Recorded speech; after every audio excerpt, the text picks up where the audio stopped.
Hey everybody, today we are going to do a hydro service on our Ferris blower. Not a bad job to do, a little bit more work than your standard zero turn. A lot of covers on this, and your pump motors are vertical instead of horizontal like most zero turns are. Number one is to get in there, and especially on these Ferris blowers, there's just a compartment where they are that accumulates a crazy amount of leaves. I don't know why, but this area really needs to be cleaned thoroughly, because your fan motors are in there to cool your hydros, and with enough buildup, it can stop those fan motors and cause a lot of problems. So you want to keep that area clean. I'll continue to show you as we remove the rest of these covers. Really well-built machine, the Ferris. These covers are like quarter-inch steel. They're heavy. There's a lot of protection and support under there. Maybe it adds a little stability to the machine being heavy also. But anyway, so you drop that cover. Look at all the leaves built up in there.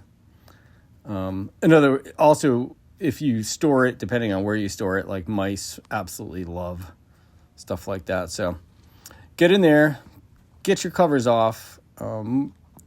Very few nut certs are used on this machine, meaning there's a nut and a bolt everywhere. So it's a little challenging sometimes to get your hand in there. I'm going to go ahead and remove the tires just for the sake and convenience, just a little ease. I like to take a look, make sure everything's cool on the machine. You do not have to, but I'm going to. Now let me get under there and get this other cover. There's two covers underneath. Guards, whatever you want to call them. You want to get those. The first one's the most challenging, but the second one you can get your hand to the nut on the other side.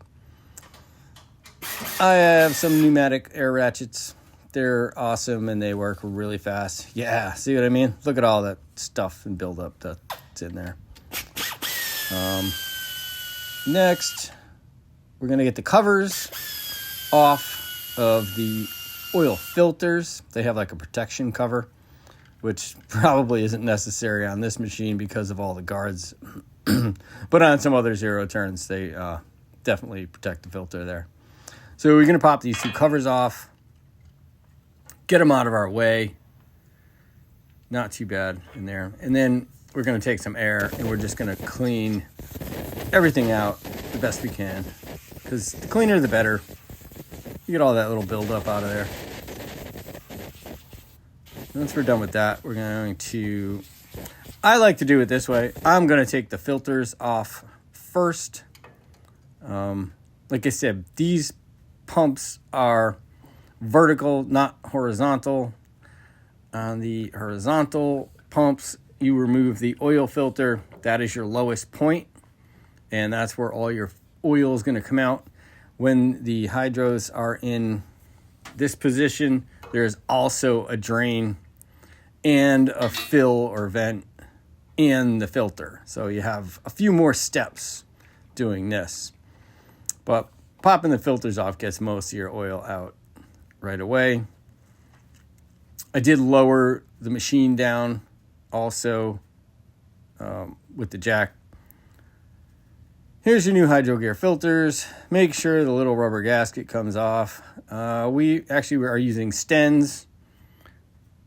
I use these on all my machines for years. They've always been great. There's the hydro gear number, the 52114 number, if you want to use actual hydro gear filters. They are good. But we use the Stens ones because it pretty much fits all our machines. All right, now that we got that off, get the area clean. When you're using paper towels especially, be careful you don't rip a piece of the towel off. You don't want any dirt or debris in there, so just eyeball it. Make sure that it's clean. And I'm going to go ahead and reinstall the filters first, and then there is a drain plug on the bottom. I don't really think it makes a difference which way. I'm doing this for the sake of convenience because we're there. There's your fluid suggestion on this machine. I'm using Kawasaki brand, but it's the same synthetic oil. We use this on all our machines also. We're going to put a little bit on the oil rings. Like I said, make sure those filter gaskets remove when you remove them so you don't double the gasket, cause yourself a headache. We're going to put a little oil on those. You do not have to fill these with oil prior to reinstalling them. We're just going to go ahead and spin these two on, and then we will go underneath and remove that final drain nut on the bottom side to get all the fluid out of there. This, I don't know how many hours. I think we have about 75 hours. This is our first hydro service on this machine. So somewhere between 50 and 75 hours is the suggested time, and that's what we're doing. We're going to get that service out of the way. And then it's like every 250 to 500 hours. I don't know. I'm a once a year kind of person. All right, see that big nut there? That is your drain nut on the bottom, 11/16. I don't think it matters that I put the filters back on. You could do it any way you like, but when you open the vent on the top part, which I'll show you, all the oil comes out. And we will get that back reinstalled. 2 ways to fill this. I like to pop the cap off there just for a little vent because I didn't remove the vent screw yet, which I'm going to show you in a minute. Remove the same thing on the other side. Get that drain bolt out. Catch pan. There you go. It does have a rubber washer on it also. Make sure that is in good condition and you put it back on in the right spot. We'll go ahead and put our little covers back on. Like I said, I use my little 1/4-inch air ratchet. I love it. I've been tempted to buy the Milwaukee cordless 1/4-inch air ratchet. Haven't done it yet though. So for now, I just use the pneumatic ones. In the shop, it's easy. Just plug in. I think those are 3/8 or 10 millimeter bolts. I'm not exactly sure. But I have faith that you'll figure it out when you do it. Like I said, reinstall those 2 covers. Got the drains going out the bottom. Let's get some covers back on the underneath side because we should be done on the bottom now. Like I said, we had those drains. We put those drains back in. And once we get these covers on, back reinstalled, we could probably put the wheels back on after that. We'll see. I'm watching as I'm narrating, so.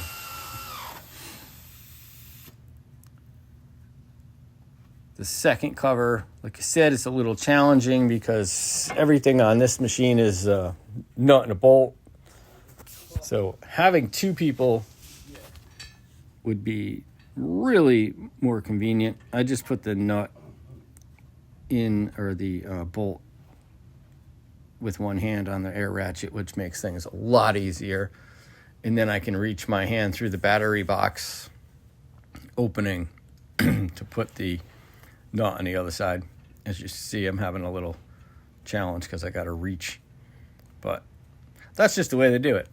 You know, if it had welded on bolts, it probably would have been easier. But now that those 2 covers are reinstalled, all the nuts and bolts are in, and all the debris is cleaned out of there. I can't stress enough about the debris on these machines and how it accumulates in there. I have a really long extension on our blowgun that I can get in there and actually blow the debris out of there.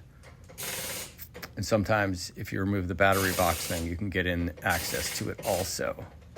And we use the blower pretty much every time we use it. I'm gonna pop the wheels back on here. Like I said, we can put this back down on the ground. For now, we will jack it up again when we bleed the air out of the hydros. Now, this is the filler overflow. So you're going to remove that plug. And as you fill it to the top, you'll see that it'll overflow there. And then you'll go ahead and you'll top off the reservoirs. But if you don't remove that little air vent, or you can actually fill it through there, I don't do it that way. I fill the reservoir and I let it drain down. I have one of those flexible transmission funnels that works perfectly, and a bungee cord, of course. You can take that kick panel off where your knees go. And if you do that, then you can fill the reservoirs easily. But I have that funnel, so that works for me. You do you. Like I said, if you take a closer look, now you see how the oil is starting to come out. That means we have filled that hydro pretty much all the way up.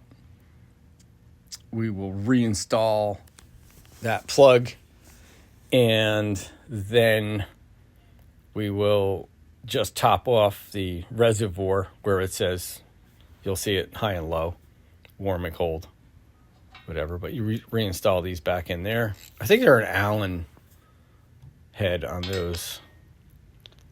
Same thing on this side. The oil's coming out. That means we're full. Very important. That also helps to get any air out of the system. I personally haven't had any trouble with like getting air bubbles in the hydro. There's a couple different ways we're going to show you later how to bleed the system out.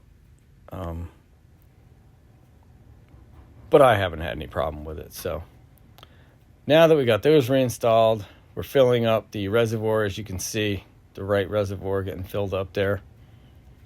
And that is going to... So what I'm pointing at right now is the release for the hydros. So this takes them out of gear, like say you had to push the machine. Now, in the instruction manual, it tells you to jack the machine up and to start it and then push the levers back and forth to bleed all the air out. I've never done it that way. I don't have to. I don't know, maybe because I didn't get any air in there.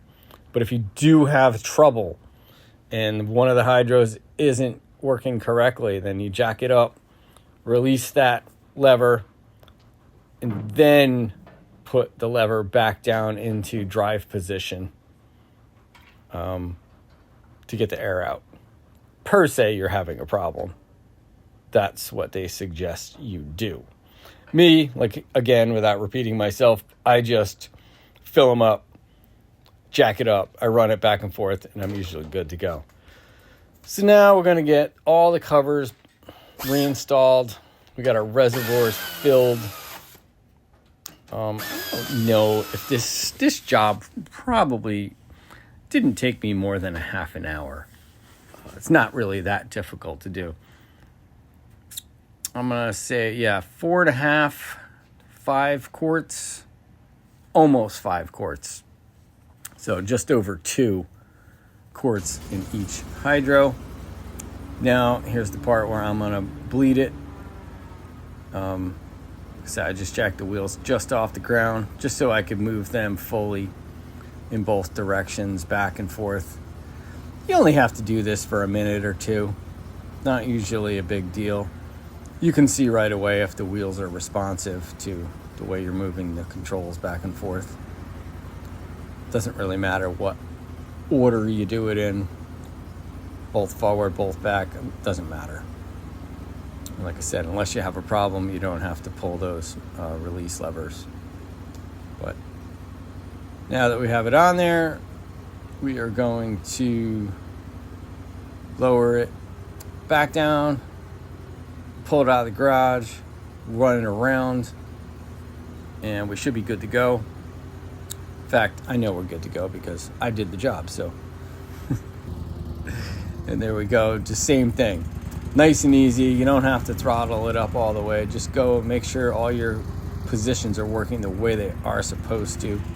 And then, of course, check your reservoirs again if you need more oil or not. But that's really the extent of this job.